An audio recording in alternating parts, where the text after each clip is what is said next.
Okay, so the body.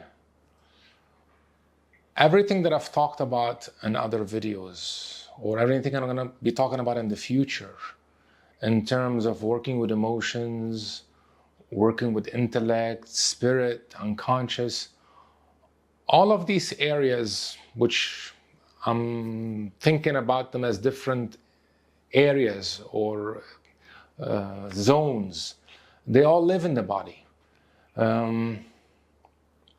And for me personally, the body is kind of the last frontier. When I went into psychology, I don't know, I don't know how long that was, but let's say more than 35 years ago. My main focus was working on emotions and psychology, psyche, as in the inner world. I was definitely not thinking of the body. And I kind of bought into this concept that through being insightful about what's going on internally, that somehow there'll be an internal shift and things would resolve themselves. Now looking back at the whole field of psychology itself and psychiatry, I kind of would say there's an increasing recognition in the fields, in the mental health fields, that trauma lives in the body and that you cannot bypass the body.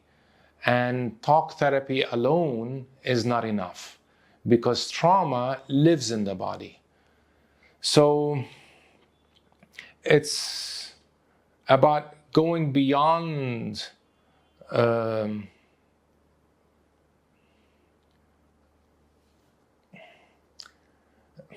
either it's going beyond the field of psychology or seeing it as the field of psychology expanding to include the body. And I also look at the previous attitude of, in school it's all about intellectual learning. And with time I would see, in school they never taught us about interpersonal relationships. How do you work through relationships? How do you work through marriage? How do you work through difficulties? These are the essential skills that I've learned the hard way. All of us learn the hard way. Now I kind of look at it, bypassing the body as a kind of a colonialist ideology. It's like we go to school and you're meant to rule yourself. And it doesn't work that way.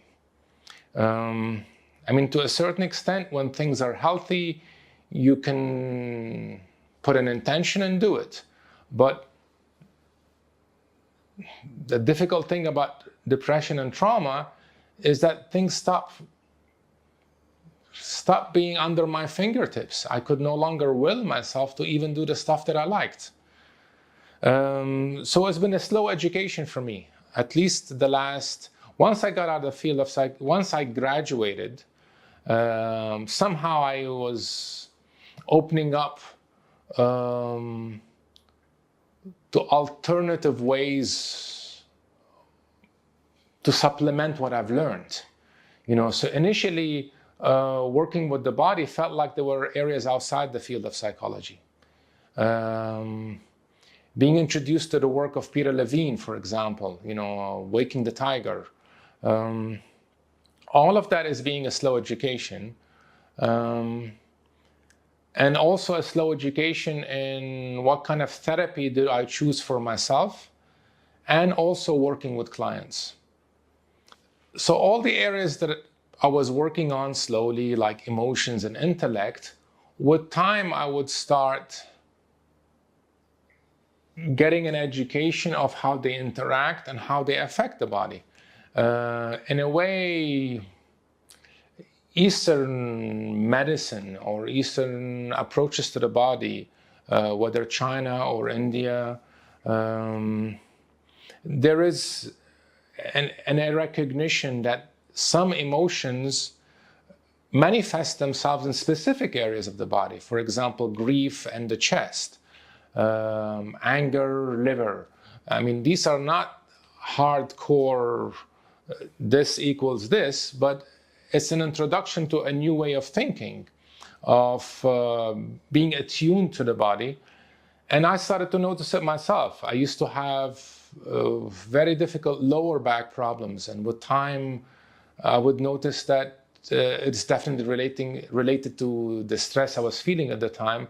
And I would also notice that when I was struggling, and then I would have a lower back issue, and I would take to the bed, I would notice that there would be an emotional release. It's like the emotional issues I was struggling with now are physically located, and I would get some sort of a break, not just by being in bed, but I would feel some sort of emotional ease, So I started to work and try to expose myself to different areas of working with the body. So what I want to do, again, like all of this work, is really just sharing personal experiences of approaches that I've exposed myself to. And again, I keep on emphasizing that it's all trial and error. And again, when I read books that deal with these different areas, books by design are meant to be clear in presentation. But I found the hard way that just because something is explained with clarity, the application itself is messy. And again, this is one of the best things that I can do here is share practical experience by using myself as a case study. So I'm going to name quite a few areas that I've exposed myself to. These are over 25 years. Again, I emphasize that no one approach worked all the time. For example, breathing, which I'm very fond of now as a way of calming myself down, or what they call emotional regulation or nervous system regulation. There are times when trying to use breathing techniques doesn't work, and there are reasons for that. The main reason that, as I think about it today, is that evolutionary-wise, we are wired to deal with stress in three ways. One is to fight, the second one is flight, which is running away, and the last one is collapse, which is freeze. And again, I keep on emphasizing that with a certain manageable stress, I can apply approaches that I've learned, but the more intense the stress gets, the more the body itself is priming itself for running away or for collapsing. And this is not a process that happens on a conscious level. It's like something internal decides that for me. In the same way that if I'm sitting down and if there's suddenly an explosion, my body, I'm just going to find myself somewhere else in the room. Evolutionary,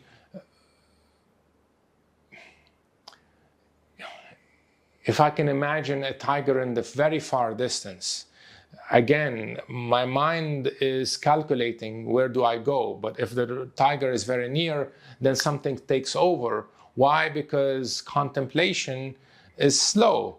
If I'm trying to figure things out and, it's too late then, So that's the principle which I kind of constantly try to remind myself of, that there are so many things that I've learned. I remember some of them working very well, but now I know that some of them won't work under certain conditions. And often I find myself in a very cloudy state or dissociated, and upon reflection afterwards, it was like, damn, I could have done this, but now I know better not to blame myself, because now I know in extreme states of stress, I'm wired as a mammal, evolutionary, for something internal to shut down my intellect and the history of learning and react from an impulsive place. You know, it's good for me to keep on reminding myself, otherwise I end up with self-blame, you know.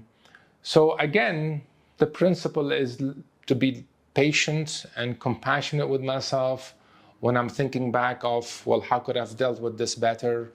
Sometimes there isn't a better way. Sometimes I just react, and then when things calm down, I can just reflect on it. And the less blame, the better. In my case, I'm trying all the time, you know, to work on myself. So it isn't an issue of not trying hard enough or judging myself as lazy, you know. But it's common. It's very common to, since I'm the one who's totally responsible for myself, it's common to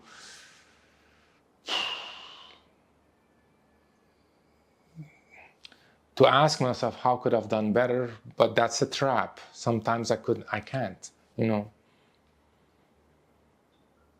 So with this growing awareness and, you know, in the last 20, 25 years of working with the body, along what's emerging in this field is Eastern philosophies, you know, Zen Buddhism, for example. And sometimes there are concepts that are imported in a very general way, and some of them are being used to judge in a harsh way. For example, be in the here and now. Why can't you just be in the here and now?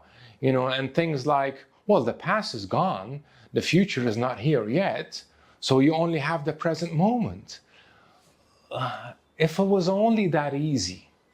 My difficulty with that kind of harsh judgment is that it ignores biology.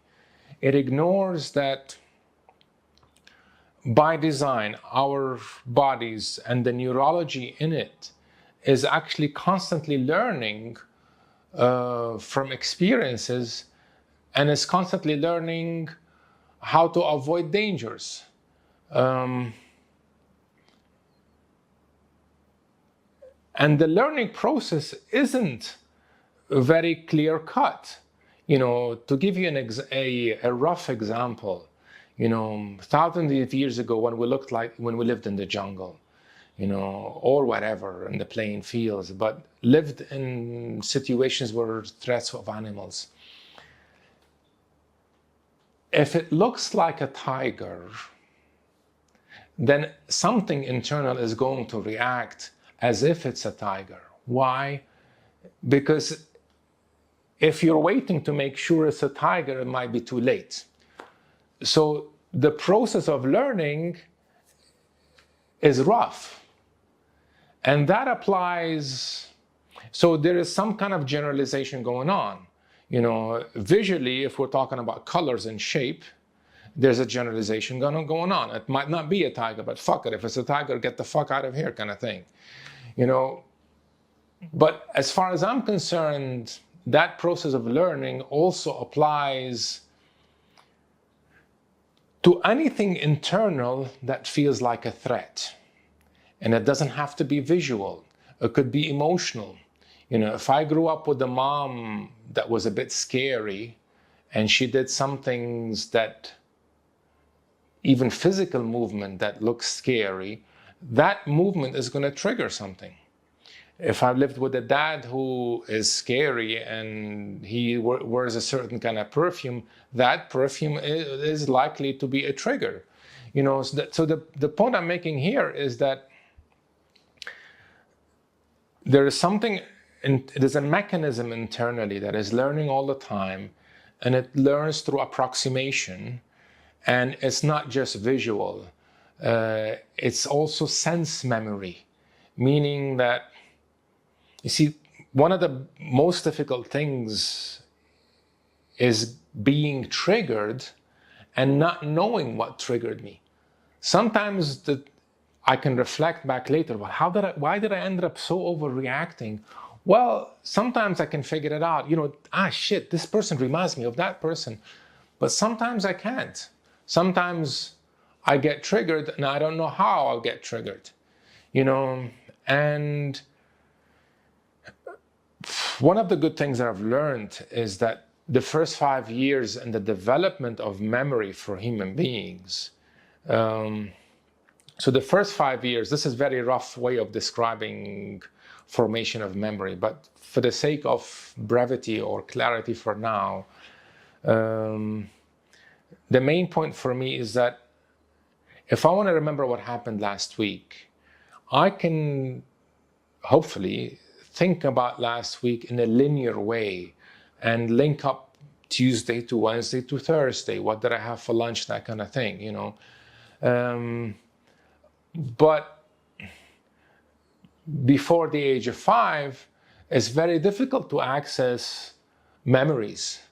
So I think in my case and in many cases, when I used to get this deep internal pain and not know what was coming from, and I would just sit with it and try to comfort myself, one of the most difficult things about it is that I was sitting with something that made absolutely no sense.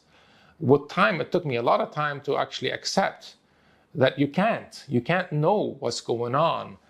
There's so many theories out there, difficult to prove, but today the way I look at it is that my guess is a lot of the depression or triggers of trauma is, these are some states that I've experienced as a child or as a baby, difficult, painful states that somehow are sensory memories in the body, and they emerge later on. And it's a process of, when they emerge, back to the core way I look at things today, you know, away from all the theories, is that I'm just trying to be a parent to myself in the same way that if today I had a 2-month baby and it's crying, I don't know why it's crying, my job is try to just soothe it on a sensory level, you know, and try not to be too harsh on myself and trying to stay with that state and trying to manage an intellectual mind that wants me to analyze and know what's going on. Most of that work, you know, in the last 40 years, most of it, not all of it, most of it, I was working with emotional pain and not knowing what's going on. You know, today I see it in a very general way as emotional states from childhood or from babyhood, when I was a baby, and these states come up and I sit with them and I try to be compassionate with them, you know. Yeah. Okay, so to me it's clear today, when I say that the body is the last frontier, having done so much work with emotions and psyche and meaning, spirituality, unconscious, whatever, today I know that to be present in the body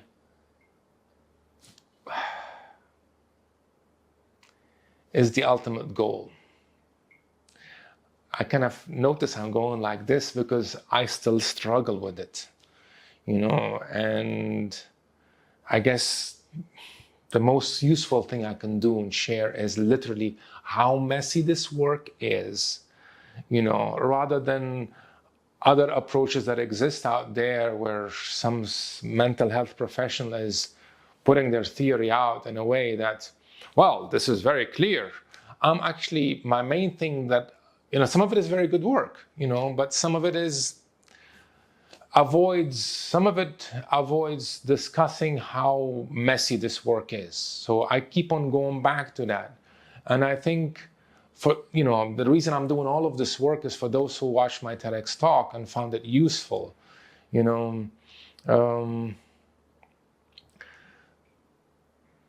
So I have so much clarity personally about so much stuff, in the terms of the field of psychology, all the approaches that I've been exposed to, all the theories out there. I'm easy about all of that stuff.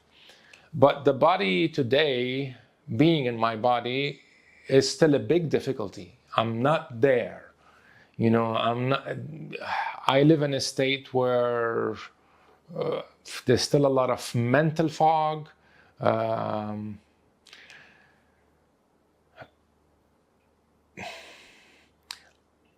It also happens that, funny enough, this work that I'm doing, this sharing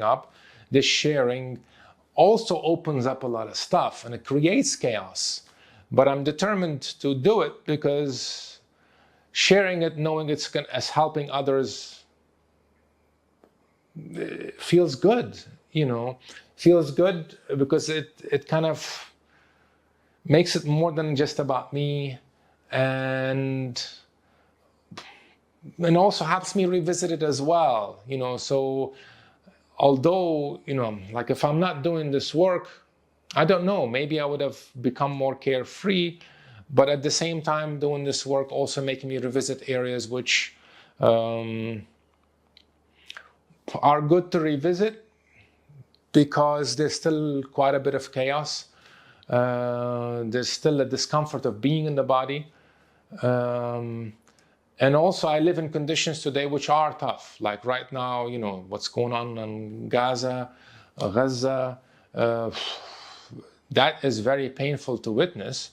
Living in Lebanon, with the history that I have. So today, I don't live in an environment which feels comfortable and secure. And overall, I would say I haven't had a lot of time with other personal issues going smoothly for a long period of time. So this is what I would envisage that would help me get more comfortable to be in the body. Because although I see that being in the body is the ultimate integration of all these faculties that I'm talking about, and I can't avoid the body, and the spirit lives in the body, and I'm conscious of my tendency of identifying too much with spirit, and part of that is literally getting away from the body, bypassing the body. So all of this mess, it isn't just about a clear intention. Today, I'm more clear that there's only so much I can do as a person, as a psychologist, as a therapist. There's only so much I can do. The body needs, as a mammal, we are wired to feel comfortable in safety. So we need some safety, and we need a certain abundance of food and comforts. It's good for me to clarify that for myself, and it's good for me to clarify that for others. Because in the past, I had this tendency of, I'm going to use my psychology skills to make myself good and healthy no matter what. Bullshit, dude. It isn't through intellect, and it isn't through just spirit. So more than ever, I have respect for biology.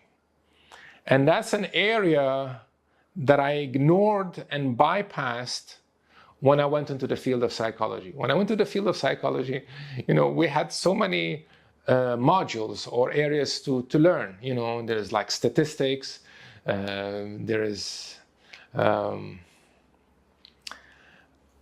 animal behavior, and there's abnormal psychology, and there's a lot of other stuff as well, But for now, it's like abnormal psychology, that's all I'm interested in. I'm fucked up, and I need to work, on how I'm fucked up. Animals, fuck that shit. I'm not related to those guys, and I just completely ignored that stuff, ignored everything in psychology and the undergraduate, and only focused on going to the library and learning about therapeutic approaches. We're talking about undergraduate here. We weren't learning about therapeutic approaches. Maybe, some of it, yeah, maybe third year, but the first year, I don't think so. But anyway, I spent like the whole undergraduate, all of the 4 years of undergraduate, completely ignoring everything else. So now today, I'm back to identifying less with the spirit and accepting my monkeyness a bit more, and accepting that spirit and the primal and the animal live in the, I see the body as house of spirit. And I'm trying to learn more about what would soothe me as an animal, as a mammal, And the main shift is a moving away from relying totally on psyche, emotions, intellect, and spirit, and to work with the body more as an animal, and to be more realistic about my expectations.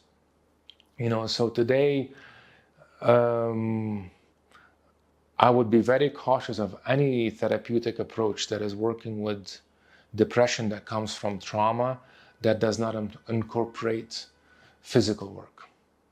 For me, it has to be there.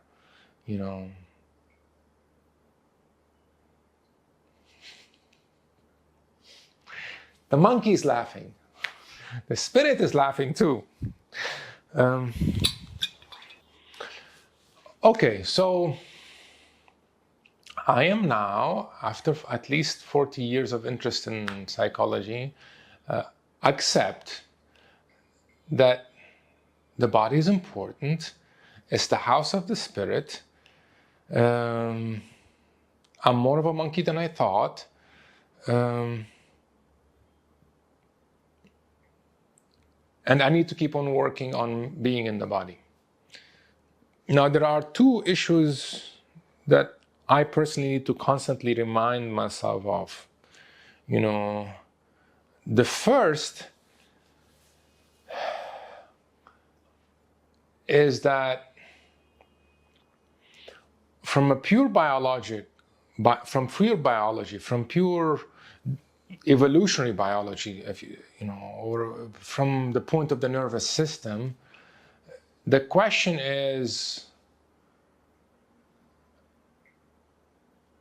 are there states where it's not a good idea to be in the body? The aim is to be in the body. The aim is to flow. The aim is to be happy as a mammal. And the more secure I am, the more I feel safe, and the more that I connect with a sense of abundance. Yes, I have the basics. I have a house. I have a place to sleep. I've got enough food. So that's the aim. However, I'm working with two very tricky areas. The first is that, as I keep on trying to emphasize, that all that I learned, all the experience, all the approaches that I've learned that work and sometimes don't work, the question is, when do they not work? And what's clear now is that with a certain amount of manageable stress, I have certain clarity in working with myself, whether it's emotions, intellect, or being triggered. But I've accepted the hard way, when I look at biology, that the more stress there is, the more my nervous system is priming itself to shut down my consciousness, and decide for me whether to run, whether to fight, or whether to completely shut down. So why is it good to know that? It's good to know that because, let's say, meditation or breathing techniques. I noticed that over the years that I would go through a period of time where I'm, trying meditation, and it's like, oh, wow, this feels beautiful, man. Look at the state that I'm in. I'm noticing this. I'm developing the witness. Or when I'm doing breathing techniques, lying in bed, taking a deep breath, slowly at first, and with time, with few years, it was like, oh, the breath feels so beautiful, And then shit happens, life, shit, whatever the fuck. Shit happens, and there's a lot of stress, and I'm trying to breathe, and things keep on getting worse. What the fuck? I'm trying meditation and I'm noticing that everything is having the opposite effect. It took me a long time to realize this is pure nervous system biology. If something in the system is interpreting a threat, whether I'm conscious of the trigger or not, the nervous system is priming itself for me to run away, or to fight, or to shut down. So any conscious effort to calm it is a little bit like me sitting down 10,000 years ago. I know there's a tiger in the distance, and I'm trying to calm myself down. Evolution has taken care of that attitude of, I'm going to be cool with everything, man. So if something is interpreting that there's the danger, for me to try to calm myself down, internally is actually being experienced as I'm actually giving myself danger. So eventually it will shut it. Eventually it will not allow it. Now, I don't live in an environment where there's a tiger, so it's kind of borderline. Something internally is experiencing a threat. It's not a fucking tiger, but something internally is experiencing as a threat, whatever that is, and I'm stuck in between trying to calm it down. So look, the point is that all of this work, the reason it's messy is that it depends on the situation. Somebody else from the outside can say, but Sami, your life looks so comfortable. Why are you struggling with all of that stuff? Why can't you just be in the here and now? Why can't you just let it go? Why can't I let it go? Because there's an internal system with a memory, sometimes conscious, sometimes not, that is being triggered. And I don't know what's triggering it. Sometimes it makes sense to me. Wow, it does make sense to me. This actually is coming from something today. I do need to pay attention to that. And sometimes it's a trigger that comes from a place that reminds something in the system of something that happened a long time ago, and I can judge it as an overreaction. But the point is that either way, whether I'm conscious of it or not, whether it's a valid reason or not, or something from childhood that is getting exaggerated, the point is that certain approaches that worked at certain times are not working now. So I stop trying rather than forcing it, because forcing it makes it worse. So that's one. And the main point here is recognizing that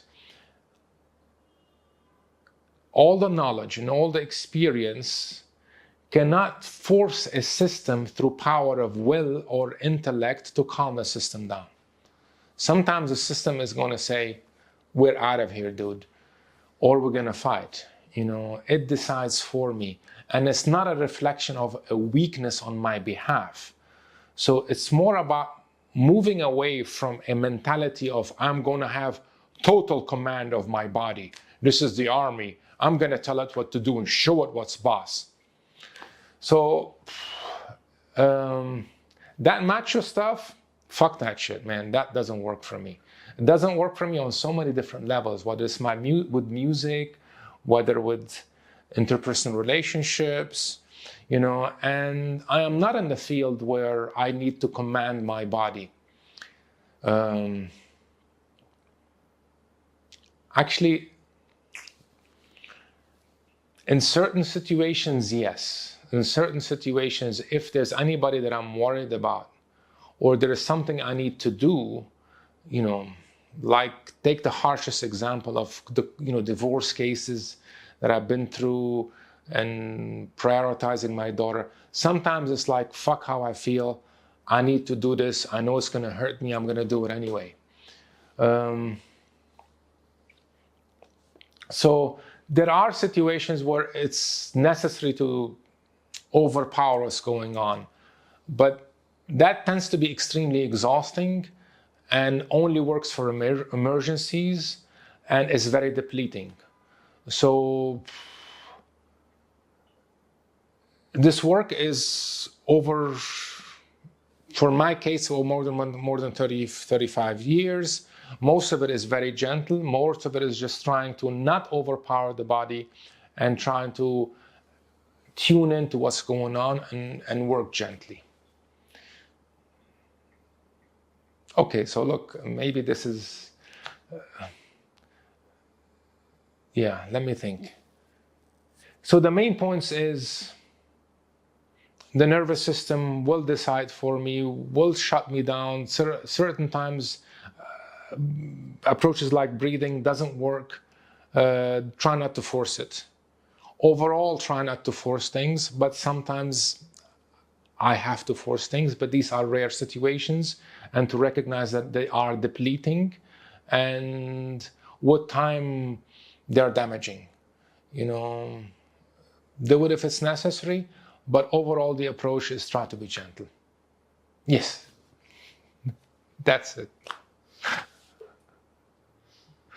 So I was identifying another area which is tricky for me as well, besides trying approaches and trying to figure out, well, this worked before, is it working now? Yes, it's working. Oh, no, it's not working, I better stop. And recognizing this biology in that. The other area for me personally, and this is just the way I see things, is dissociation. You know, I dissociate a lot. In general, I don't consider myself as living in my body. There were times when I was doing much better. I don't see it as a blame way, or I don't see it as messing up. I'm just a system that is reacting to current circumstances or circumstances since then. So the other area is dissociation. I space out a lot. And when I'm spaced out, I simply don't have access to all that I've learned, you know, so I need to just wait. Now, the area of dissociation is quite big, and in my case, quite tricky. So I'll dedicate another video for this.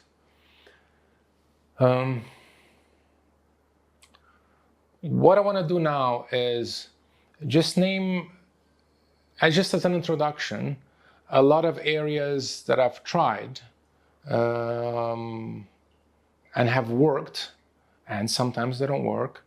But overall, I see them as areas that are kind of resources now. These are areas that have worked, and can I use this now? Yes, this one maybe, this one not so much. But before I do that, a word of caution. For me at least, any body work can be a trigger. And the harshest lesson that I've encountered in relation to this is about 25 years ago, about 25 years ago, whatever. I had a colleague who was older than me, experienced, and she was like, Sami, there's this great workshops about this lady coming from Italy who does very gentle yoga, you know, and I think it'll be good for you. And I trusted her, and you know, she passed away since then. I still have a lot of love and respect for her. So I went to that workshop, and it was a day workshop, and it started, and the whole thing was, you know, the crux of it is very gentle work. And I forgot the name, I don't remember the name of the person who was doing it. I loved the atmosphere of the lady. I loved the atmosphere of everybody who was there, you know, and it was like, okay, you know, now we're going to have just stand up and just feel the contact between our feet, you know, and I think, yeah, we weren't wearing, I don't think we were wearing shoes or socks. It's about sensory experience of just connecting the foot standing up with the floor. And in my case, I've always been conscious that I don't have good contact between my feet and this planet. It's a little bit like a cat that is like this. You know, that's what the bottom of my feet feel to me. You know, obviously I don't have the cat claws, you know. Obviously when I look at my feet, they look normal to me. They look like human feet. But internally, that's how they always felt. Also some circulation issues. You know, they always felt cold, even when the rest of my body felt warm. But on that day, we were doing simple, gentle contact with the floor. That's all it is, Sami. That should be really nice. And within a very short period of time, I started to get some really intense suicidal feelings. Now, in my case, I've said it before, I don't have problems with impulse control, meaning that I was not in danger on acting on these feelings. So I did go through the whole day in the workshop having those feelings. And it was just a lesson. It was just a lesson that, I mean, I know for me that workshops that are tough and very directive, that anything that smells macho, man, that stuff is not for me. So I like a lot of gentleness. And I feel comfortable with women in general,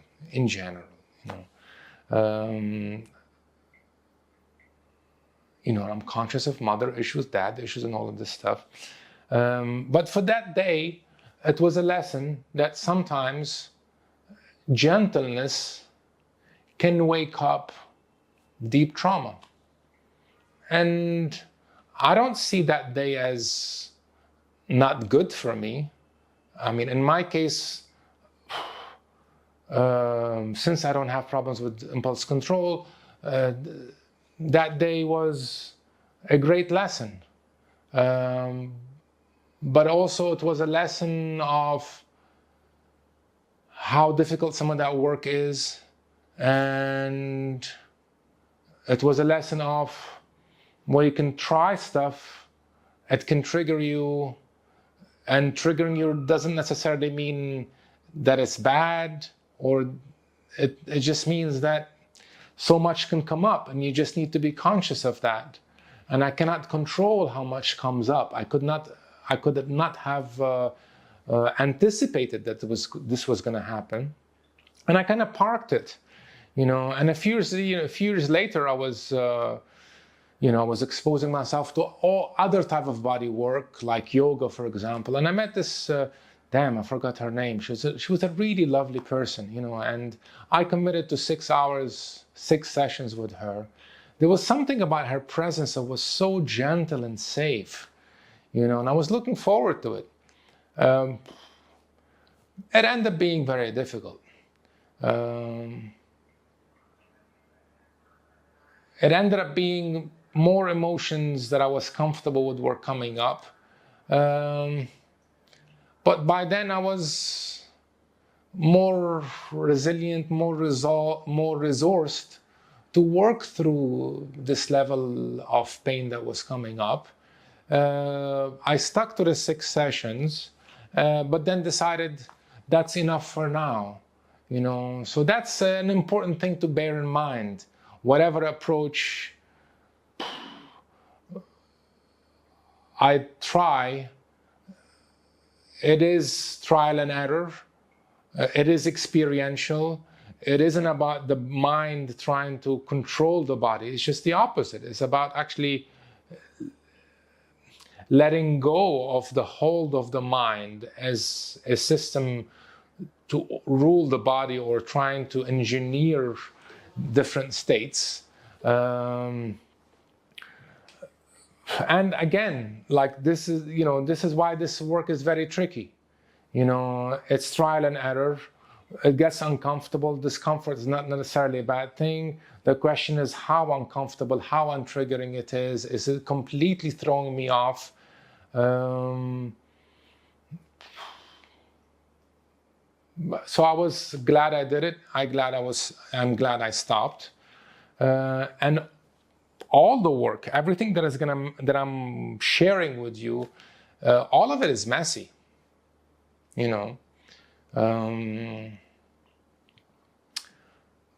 It can look a certain way on paper. It can look really neat on paper, but it's an experiential thing. Meaning, you try. You see how the body is adapting to it. You give myself breaks. I try again later. Sometimes I look back and it's like, damn, I pushed myself too hard there. For some people, they don't push themselves as hard as they want to. In my case, I tend to push myself harder than is good for me. So that it's good to recognize that tendency in me. Quite often our therapist would tell me, Sami, you're working too hard. This session is like an hour a week. It's supposed to continue. But no, I'm like committed to working 24 hours a day, even like at night. I have a bad dream, write down some of the notes and all of this shit. So it's just about recognizing individual differences. My tendency is to push myself too hard. So with time, just recognize that. And the work is messy by design, because that's the body. The body has so much in it, intellect, emotion, spirituality, conscious, whatever, vibe, energy, So a word of caution that everything that I'm sharing with you, in my case, any of it can be triggering, depending on certain times. Sometimes it's triggering, sometimes it's not,